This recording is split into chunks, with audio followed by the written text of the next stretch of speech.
વિદ્યુત ભારો અને ક્ષેત્રો ચેપ્ટરની અંદર છેલ્લા 15-16 વર્ષની અંદર ગુજકેટની પરીક્ષામાં પૂછાયેલા MCQ જોઈશું.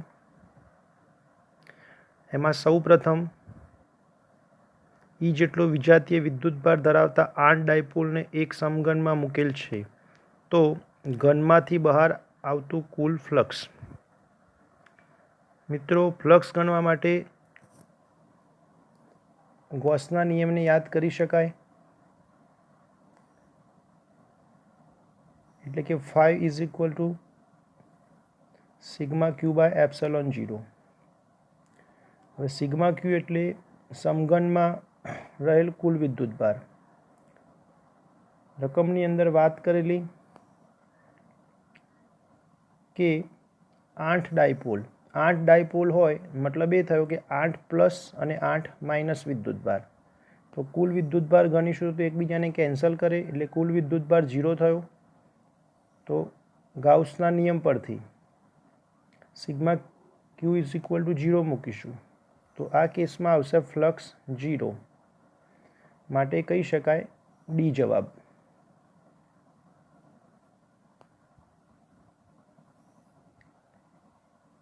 બીજો એક સવાલ જોઈશું. 2Q અને -Q વિદ્યુતભાર ધરાવતા ધાતુના બે સમાન ગોળાઓને એકબીજાથી અમુક અંતરે મૂકતા તેમની વચ્ચે F બળ લાગે છે. તો આ સ્ટેટમેન્ટ પરથી લખી શકાય કુલમનો નિયમ F = K Q1 Q2/r². તો Q1 ના સ્થાને મૂકીશું 2Q, Q2 ના સ્થાને -Q. તો તે રીતે સમીકરણ નંબર 1. હવે રકમની અંદર લખેલું હવે તેમને વાહક તારથી જોડી અને છૂટા પાડી એટલા જ અંતરે મૂકવામાં આવે છે તો તેમના વચ્ચેનું લાગતું બળ. તો મિત્રો, સંપર્કની રીત તમને યાદ હશે. 2Q અને -Q ને જો સંપર્કમાં લાવવામાં આવે તો બંને પરના વિદ્યુતભારનો સરવાળો કરીશું ભાગ્યા 2. તો સંપર્ક બાદ બંને પરનો વિદ્યુતભાર Q/2. એટલે કે કુલમના નિયમ પરથી ફરીથી એકવાર લખી શકાય F' = K અચર. પહેલા પરનો વિદ્યુતભાર Q/2, બીજા પરનો વિદ્યુતભાર Q/2 અને અંતર બદલવાનું નથી એટલે r². તો સમીકરણ નંબર 2. 1 અને 2 નો ગુણોત્તર લેતા અથવા 2 અને 1 નો ગુણોત્તર લેતા તો ફાઇનલી F' = F/8. એટલે કે ડી જવાબ.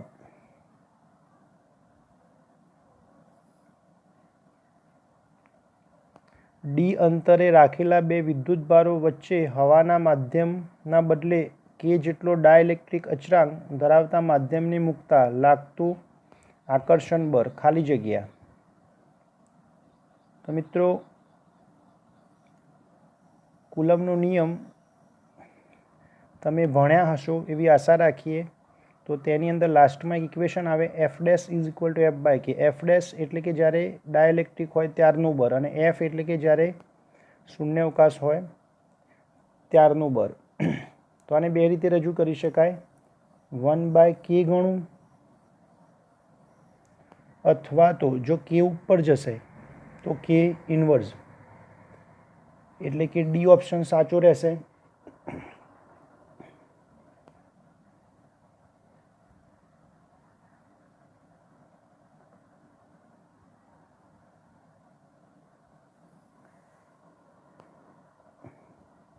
એક નવો સવાલ જોઈશું. એક વિદ્યુત ડાયપોલ Z અક્ષ પર સંપાત થાય છે અને તેનું મધ્ય બિંદુ યામાક્ષ પદ્ધતિના ઉગમ બિંદુ પર સંપાત થાય છે. ઉગમ બિંદુથી Z અંતરે આવેલા અક્ષીય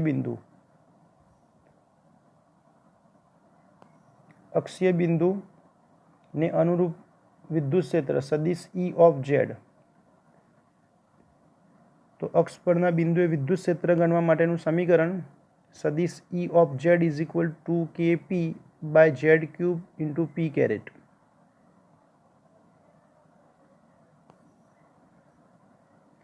અને વિષુવવૃત્ત પર વિદ્યુત ક્ષેત્રની તીવ્રતા તેનું સમીકરણ સદિશ E of y is equal to -2kp by y cube into p caret. રકમની અંદર એક કન્ડિશન આપેલી કે બંને અંતરો તમે સમાન લઈ શકો અને તમારે ગુણોત્તર શોધવાનો, એટલે બંને સમીકરણનો ગુણોત્તર લઈશું. ઝેડ એટલે કે અક્ષ પર માટે અને વાય એટલે કે વિષુવવૃત્ત માટે. તો વાય અને ઝેડને અનુરૂપ ગુણોત્તર હોય તો જવાબ આવશે 2. માત્ર મૂલ્ય લઈશું, પણ પરીક્ષામાં ધ્યાન રાખવાનું એનાથી જો ઉલટું પૂછાય એટલે કે વિષુવવૃત્ત ભાગ્યા અક્ષ, તો એવી પરિસ્થિતિમાં જવાબ આવે 1/2.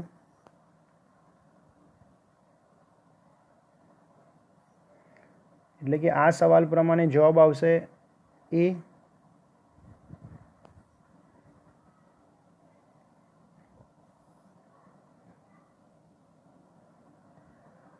નવો એક સવાલ જોઈશું. એ ત્રિજ્યાના વર્તુળના પરિઘ પર રેખીય વિદ્યુતભાર ઘનતા lambda is equal to lambda 0 cos square theta છે, તો તેમના પરનો કુલ વિદ્યુતભાર. મિત્રો આની અંદર એક વર્તુળ વિચારી શકો તમે. વર્તુળની ત્રિજ્યા સ્મોલ એ અને એક નાનો ખંડ વિચારીશું. એક ખૂણો વિચારી શકો ડી થીટા અને આ નાની એવી ચાપ. હવે 11 સાયન્સની અંદર તમે ભણી ગયા સમતલ કોણ બરાબર ચાપ ભાગ્યા ત્રિજ્યા. તો ચાપ બરાબર લખી શકાય ત્રિજ્યા એટલે કે એ અને ખૂણો એટલે ધારો કે ડી થીટા. બીજું એક સમીકરણ રેખીય વિદ્યુતભાર ઘનતા એટલે કે lambda is equal to q by l. તો ક્યુને કરતાં બનાવીશું તો લેમ્બડા એલ લખાય. તો d q is equal to lambda dl. હવે ડીએલ એટલે કે ચાપ. હવે લેમ્બડાના સ્થાને કિંમત મૂકીશું lambda is equal to lambda 0 cos square theta.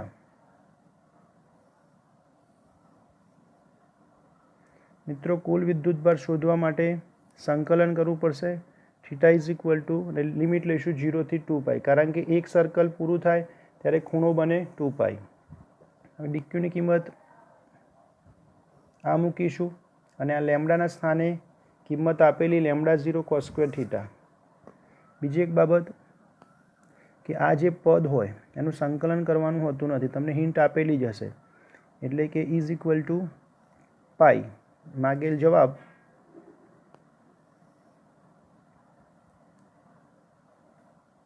C, pi A lambda 0.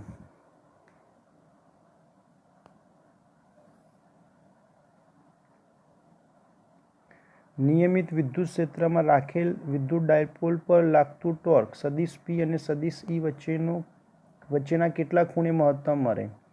તો મિત્રો મહત્તમ માટેની કન્ડિશન પૂછી તો આશા રાખીએ કે ટોર્કનું સૂત્ર તમને યાદ હશે. સદિશ ટાઉ ઇઝ ઇક્વલ ટુ સદિશ પી ક્રોસ સદિશ ઈ.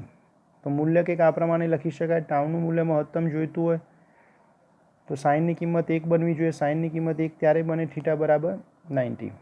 તો મહત્તમ માટે પૂછાય તો થીટા બરાબર 90.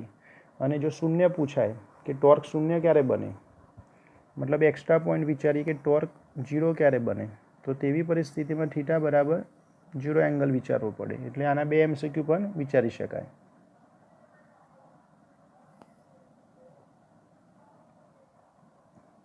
બે પ્રોટોન એકબીજાથી r અંતરે હોય ત્યારે તેમની વચ્ચે લાગતું કુલંબ બળ F છે. બે આલ્ફા કણો એકબીજાથી 2r અંતરે હોય ત્યારે તેમની વચ્ચે લાગતું બળ કેટલું હશે? શરૂઆતમાં મિત્રો બે પ્રોટોનની ચર્ચા કરી.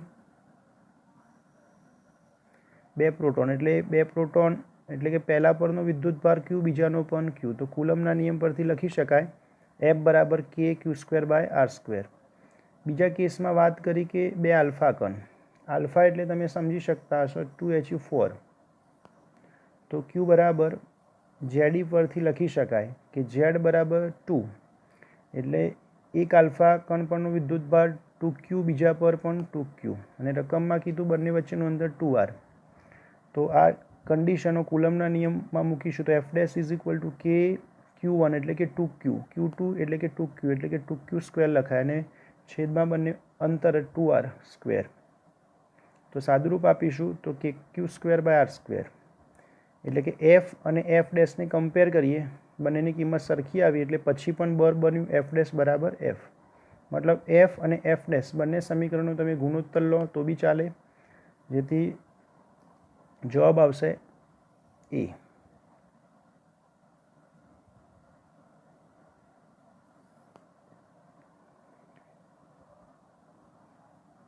વિદ્યુત ડાયપોલના કેન્દ્રથી અક્ષ પર આર અંતરે વિદ્યુત ક્ષેત્રની તીવ્રતાનો અંતર આર સાથેનો સંબંધ. મિત્રો, આગળના એક MCQમાં જોઈ લીધું કે અક્ષ પરના બિંદુએ વિદ્યુત ક્ષેત્રની ગણતરી કરવી હોય તો E=2kp/r³. માત્ર મૂલ્ય લખીશું તો E અને R વચ્ચેનો સંબંધ, E ચલે છે 1/r³, માટે બી જવાબ.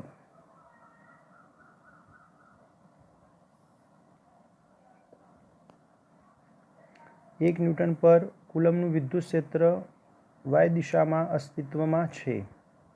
તો કંઈક આવી રીતે વિચારી શકો કે એક્સ અક્ષ, વાય અક્ષ અને આ ઝેડ.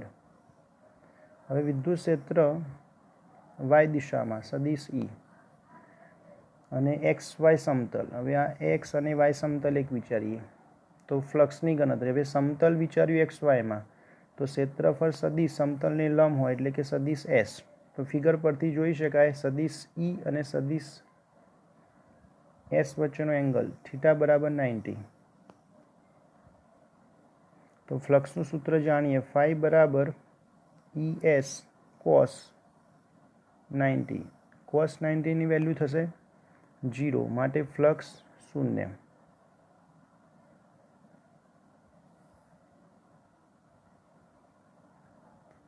બે બિંદુવત વીજભારોને કે જેટલો ડાયલેક્ટ્રિક અચળાંક ધરાવતા માધ્યમમાં મૂકતા લાગતું બળ F છે. જો માધ્યમને દૂર કરવામાં આવે તો લાગતું બળ. તો મિત્રો, આ સૂત્ર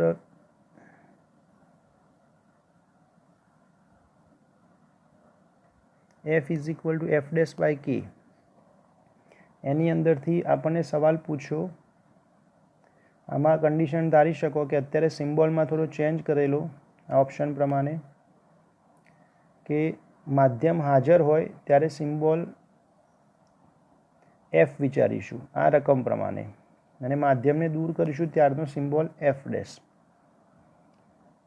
એટલે મૂળભૂત સૂત્ર યાદ કરી લઈએ, Fm=F/k વિચારી શકો તમે. આ મૂળભૂત સૂત્ર. F એટલે જ્યારે બે વિદ્યુતભાર વચ્ચે શૂન્યાવકાશ હોય, અને Fm એટલે માધ્યમ. પણ એના કરતાં આ રકમની અંદર ખાસ ધ્યાન રાખો કે માધ્યમ હોય ત્યારે સિમ્બોલ લેવાનો Fmની જગ્યાએ F, અને સમજવા માટે માધ્યમને દૂર કરીએ ત્યારે સિમ્બોલ લીધો F'. એટલે આ સૂત્રને પેરેલલ અહીંયા લખીશું સિમ્બોલ ચેન્જ કરીને, અને કરતાં બનાવીશું F' ને. પણ મૂળભૂત સૂત્ર આ રહેશે સમજવા માટે.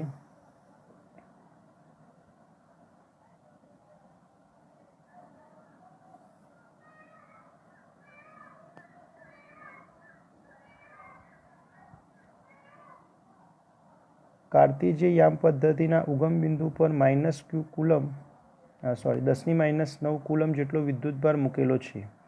બીજો વિદ્યુતભાર q એ યામ 200 મીટર યામ પર છે. જો 311 મીટર યામના સ્થાને વિદ્યુત ક્ષેત્રનો y ઘટક 0 હોય તો વિદ્યુતભાર qનું મૂલ્ય ખાલી જગ્યા.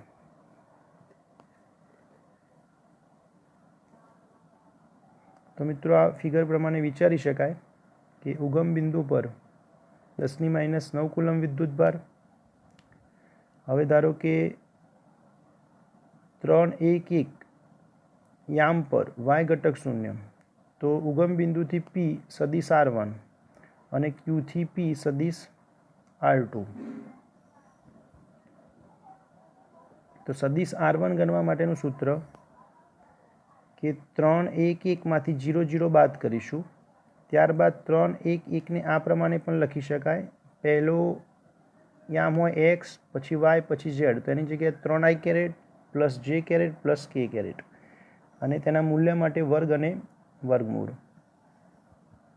તે જ રીતે મિત્રો R2 માટે પણ લખી શકાય 3 1 1 માંથી 2 0 0 બાદ કરીશું અને આમાં તમે પછી એનું મૂલ્ય I J K પ્રમાણે I એકમ સદિશને આ પ્રમાણે પણ લખી શકાય આમને I J અને K અને મૂલ્ય માટે વર્ગ અને વર્ગમૂળ.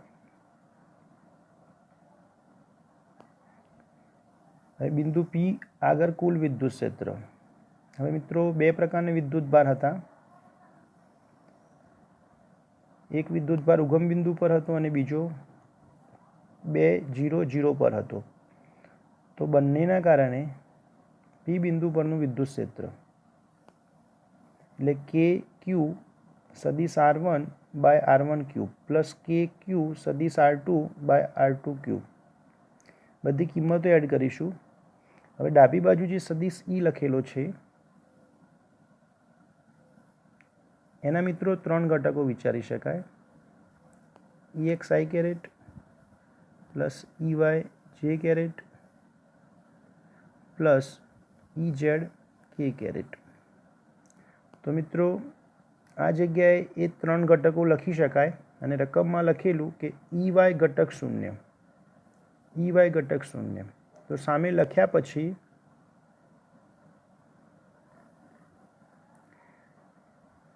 બંને બાજુ y ઘટકોને કમ્પેર કરીશું. ફરીથી એકવાર અહીંયામાં થોડીક રકમમાં મિસ્ટેક હોય એવું લાગે છે, જોઈ લઈએ એકવાર.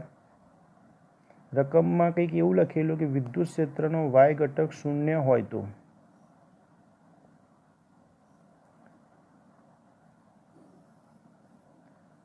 અને સાદુરૂપમાં વિદ્યુત ક્ષેત્રનો x ઘટક 0 હોય તો. મિત્રો અહીંયા તમે બે દાખલાની પ્રેક્ટિસ કરી લેજો.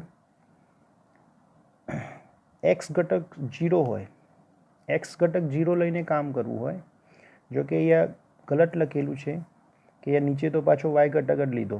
તો શું કરીશું કે વિદ્યુત ક્ષેત્રનો માત્ર y ઘટક લખીશું એટલે કે આ EY ઇઝ ઇક્વલ ટુ સામે બંનેમાંથી k કોમન. પહેલા પદમાં 10⁻9 તો હતા જ અને y ઘટક એટલે માત્ર j લઈશું, તે જ રીતે બીજા પદમાં પણ j લઈશું, બાકીની બધી કિંમતો એઝ ઇટ ઇઝ. ટૂંકમાં મિત્રો બંને બાજુ y ઘટકને કમ્પેર કરીશું અને પછી સાદુરૂપ આપીશું અને ક્યુને કરતા બનાવીશું. માનો કે આ સવાલ 3 રીતે પૂછાઈ શકે. જો y ઘટક પૂછે તો બંને બાજુ y ઘટકને કમ્પેર કરીશું અને z ઘટક પૂછાય તો બંને બાજુ z ઘટક અને x પૂછાય તો બંને બાજુ x ઘટકને કમ્પેર કરીશું.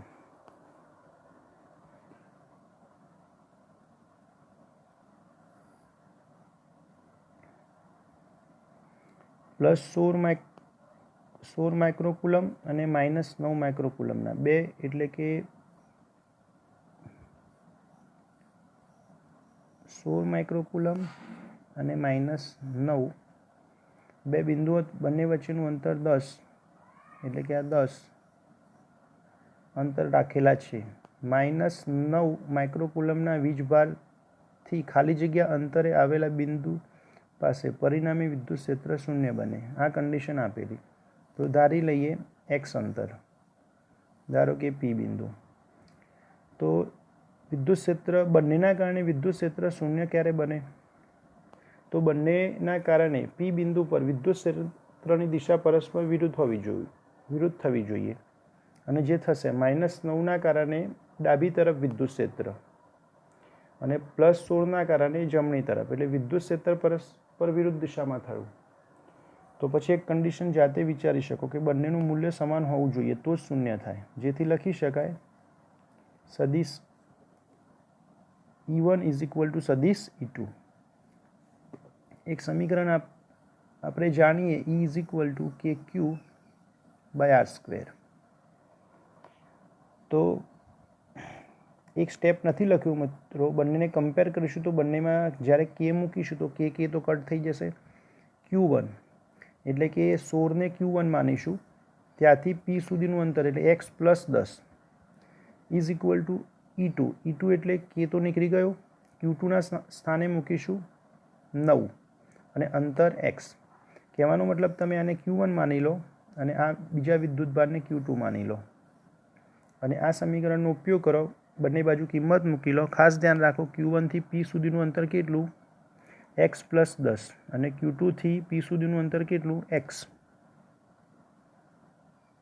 અને સાદુરૂપ આપીશું તો જવાબ આવશે x બરાબર 30.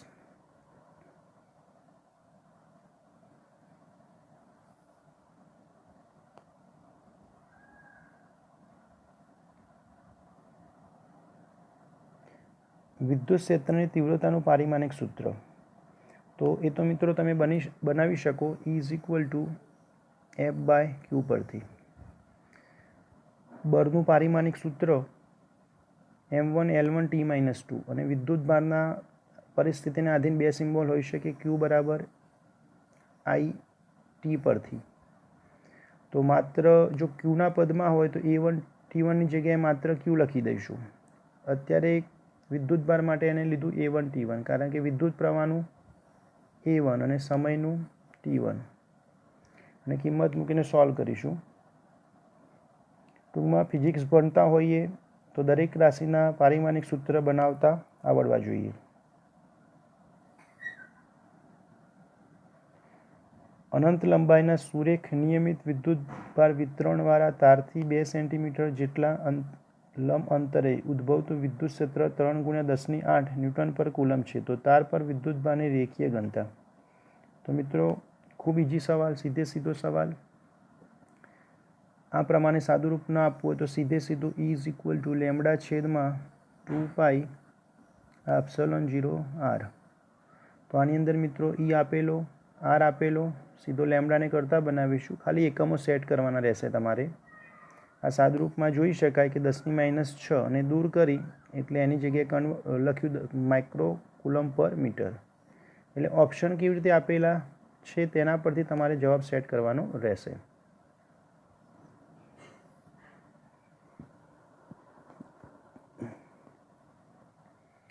મિત્રો એક્ઝામ્પલ થોડોક નીટમાં પૂછાય લેવલનો, JEEમાં પૂછાય લેવલનો, તેમ છતાં ફટાફટ એની ચર્ચા કરી લઈએ કે 11thની અંદર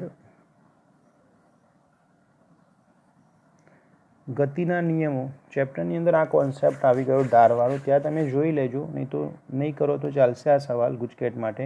આ ટાઈપનો આટલો લાંબો સવાલ કોઈક વાર પૂછાઈ જાય કે આટલો લાંબો ન પૂછાય. પણ નીટ અને JEEની પરીક્ષાની કોઈ તૈયારી કરતા હોય તો આ ટાઈપનો સવાલ તમે પ્રેક્ટિસ કરી શકો. તો ધારને સમાંતર નીચેની તરફ ઘટક રહેશે mg/sin θ અને એક્ઝેક્ટ ધારને લંબ ઉપરની તરફ લંબ બળ n અને આ પદાર્થના કારણે અધોર દિશામાં બળ રહેશે mg અને એક્ઝેક્ટ nને લંબ mg cos θ. આ વસ્તુ મિત્રો 11thની અંદર ગતિના નિયમોની અંદર ભણી ગયા ઘર્ષણવાળા ટોપિકમાં. અહીંયા મિત્રો વિદ્યુત ક્ષેત્ર લાગુ પાડેલું. હવે ધારની સપાટી સાથે લાગતું બળ QE એટલે કે F એને થીટા એંગલ, તો થીટા એંગલ સાથે આ પાસેનો ઘટક કહેવાશે ધારને સમાંતર, એટલે લખી શકાય QE cos θ અને એનો સામેનો ઘટક QE sin θ, જે તમે નીચે પણ બતાવી શકો. તો આ પ્રમાણે તમે બળનું વિતરણ કરી શકો. મતલબ ફ્રી બોડી ડાયાગ્રામ બળને આ પ્રમાણે દર્શાવી શકો. પદાર્થ નીચેની તરફ ગતિ કરી રહ્યો છે.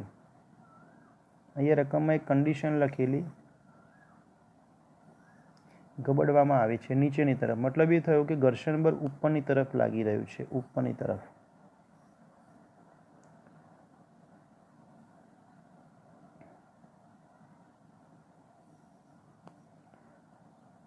હવે ધારને સમાંતર કુલ બળ કેટલું? ધારો કે F = mg/sin θ. ગતિની દિશામાં પ્લસ લઈશું અને નીચે ગતિ થઈ તો નીચેની તરફ mg/sin θ, એના કારણે ગતિ થશે એટલે પ્લસ. એની વિરુદ્ધ દિશામાં એક બળ રહેશે QE cos θ અને ઘર્ષણ બળ પણ પાછળ એટલે -F. F = μn. એ સમીકરણનો ઉપયોગ કરી શકો. એ ઘર્ષણ બળનું સૂત્ર. n બરાબર લખી શકાય કે ગતિ અત્યારે સમસ્થિત થઈ રહી છે, ઉર્ધ્વ દિશામાં થઈ રહી નથી, એટલે n ઉપરનું બળ n અને નીચે mg cos θ plus QE sin θ એ સંતુલન સ્થિતિમાં કહી શકાય. એટલે કે સિગ્મા Fy = 0, મતલબ ધારને લંબ. એટલે ઉપરનું બર એન અને નીચેનું બર mg cos થીટા પ્લસ ક્યુ સાઇન થીટા એકબીજાને કમ્પેર કરી શકો સંતુલન સ્થિતિ હોય ત્યારે.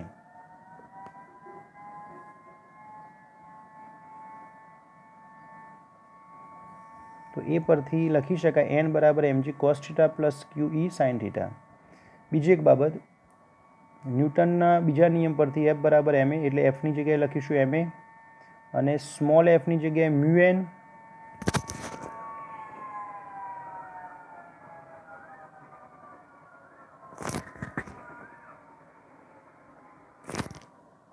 અને એનના સ્થાને લખીશું mg cos થીટા પ્લસ ક્યુ સાઇન થીટા. મિત્રો બધી કિંમતો એડ કરીશું.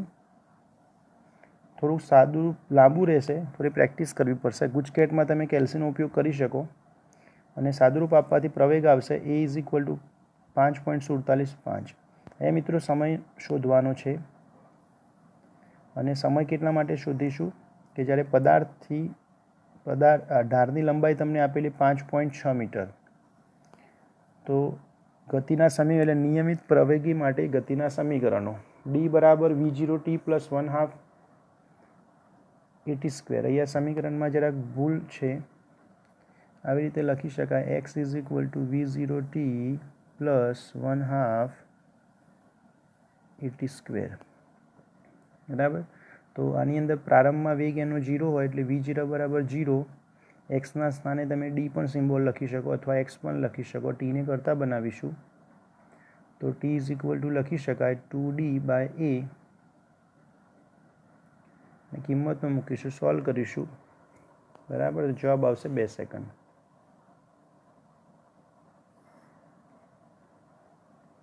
મિત્રો આ સવાલ પણ ખૂબ ઇઝી છે કે એલ લંબાઈ એટલે કે એલ લંબાઈ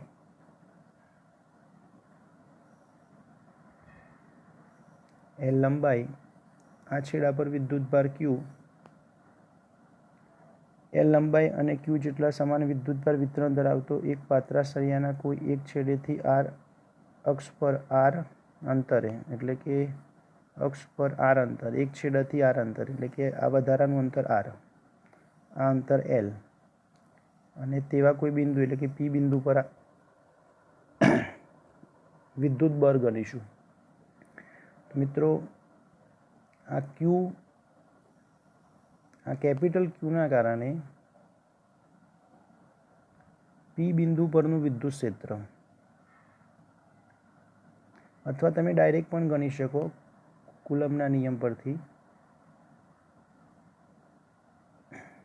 અથવા આ પ્રમાણે બી ગણી શકો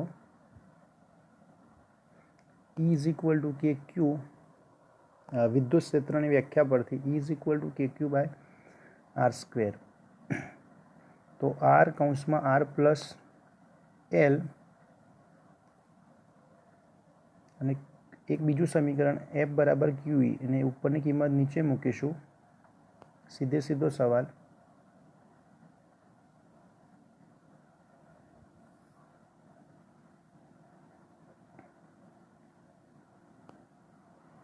સમાન દર અને સમાન વિદ્યુત ભાર ધરાવતા એકબીજાથી અમુક અંતરે રહેલા હોય ત્યારે તેમની વચ્ચે લાગતું અપાકર્ષી બળ તેમનામાંથી એકના વજન જેટલું હોય, એટલે વજન જેટલું એટલે કે કુલમ્બ બળ અને વજન બળને તમે કમ્પેર કરી શકો. તો કે Q1 Q2 by r square is equal to mg, બે બળને કમ્પેર કરીશું અને વિદ્યુત ભાર સમાન એટલે Q1 બરાબર Q2 બરાબર Q. વિદ્યુત ભાર તમને આપેલો 1.6 × 10⁻19 કુલમ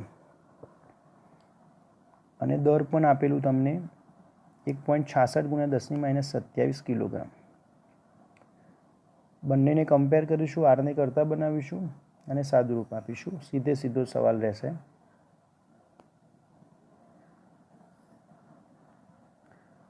આની અંદર પણ મિત્રો કુલમ અચળાંક કેનું પારિમાણિક સૂત્ર, તો સમીકરણનો ઉપયોગ કરીને તમે બનાવી શકો સીધો સવાલ. અને કે અને 1/4π ε0, ε0નું પણ તમે જાતે બનાવી શકો. આ જે બનાવશો એનો વ્યસ્ત કરશો તો ε0, બંને ખૂબ મહત્વના પારિમાણિક સૂત્ર.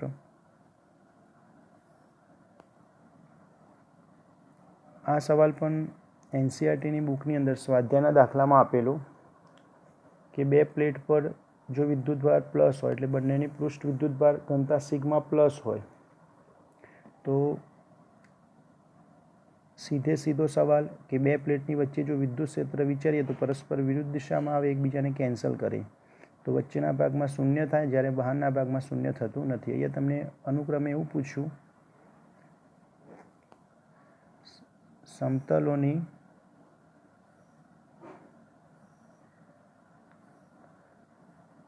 વચ્ચે અને બહાર, વચ્ચે જોઈ શકો ફિગરમાં તો એકબીજાને કેન્સલ કરે તો વચ્ચે 0, જ્યારે બહાર 0 થતું નથી એક જ દિશામાં.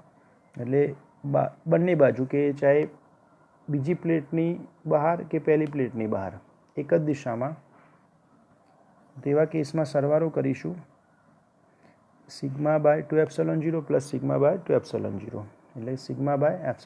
ટૂંકમાં આ એક્ઝામ્પલ તમને એનસીઆરટીની બુકની અંદર આપેલો સ્વાધ્યાયમાં.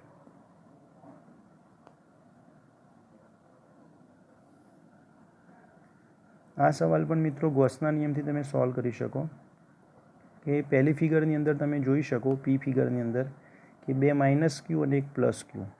તો પહેલી ફિગર પરથી વિદ્યુતભાર બાકી રહેશે માઇનસ ક્યુ અને ગોસના નિયમ પરથી સિગ્મા ક્યુ બાય ε0 એટલે જવાબ આવશે માઇનસ ક્યુ બાય ε0. અને બીજી ફિગરમાં જોઈ શકાય બે પ્લસ અને એક માઇનસ ક્યુ એટલે બાકી રહેશે એક પ્લસ ક્યુ, જેથી ક્યુ બંધ પૃષ્ઠ સાથે કુલ વિદ્યુતભાર પ્લસ ક્યુ ગોસના નિયમ પરથી લખી શકાય ક્યુ બાય ε0. તો બે ફિગરના બે સવાલ આ પ્રમાણે સોલ્વ કરી શકો.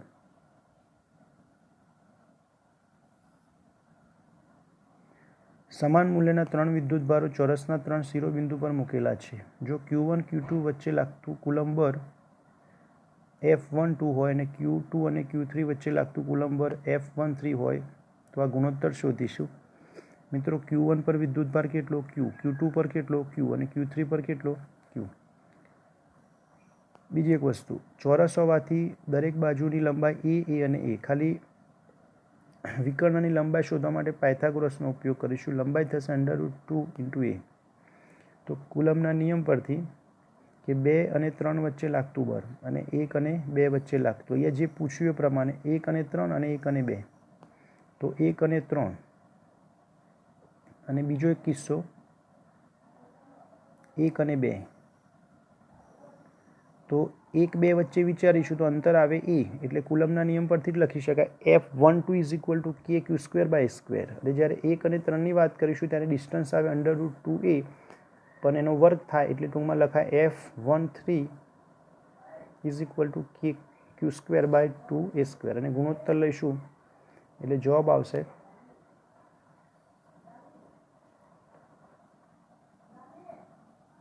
કોઈ બંધ પૃષ્ઠ વડે ઘેરાતો વિદ્યુતભાર 10 માઇક્રોકુલમ, ત્યારે ફ્લક્સ હોય મિત્રો 5. હવે એટલે પહેલા કેસ પ્રમાણે ફ્લક્સ બને 10 માઇક્રોકુલમ પર ε0. હવે આ જ પૃષ્ઠની અંદર બીજો 10 એડ કરીએ એટલે ટોટલ 10 10 20 થશે. એટલે ધારો કે બીજા કેસમાં ફ્લક્સ થશે 5 10 10 એટલે 20. મિત્રો આ બંનેનો ગુણોત્તર લઈશું અને 5 ને કરતા બનાવીશું એ જવાબ.